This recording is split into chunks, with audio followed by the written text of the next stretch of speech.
கேள்வி பாருங்க, a as b என்பது a வகுத்தல் b ஆகும்.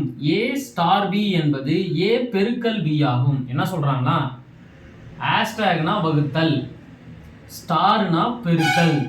ஓகே, கண்டிஷன் கொடுத்தது. ராம் என்பவரின் வருமானம் ரவியின் வருமானத்தில் 80% ஆகும். இதை இந்த மாதிரி நம்ம எழுதணும். ஹேஷ்டேக் ஸ்டார் கொடுத்து எப்படி எழுதுறது அப்படிங்கிறத பார்க்கலாம்.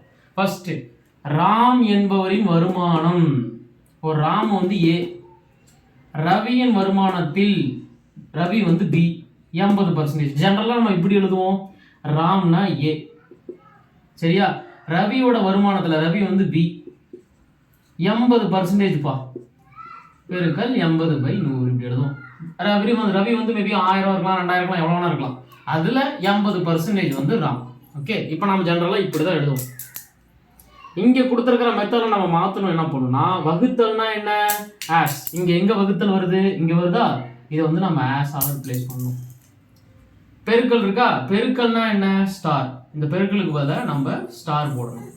எப்படி எழுதலாம், a = b ஸ்டார் பிராக்கெட்ல 80 வகுத்தல் தான் ஆஷ், அப்புறம் 100 முடிஞ்சு. இப்போ இந்த ஆப்ஷன் எங்க இருக்குன்னு பார்க்கலாமா?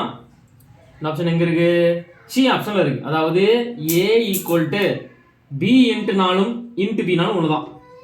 80 ஆஷ் 100. அப்ப விடை சி தான் விடை.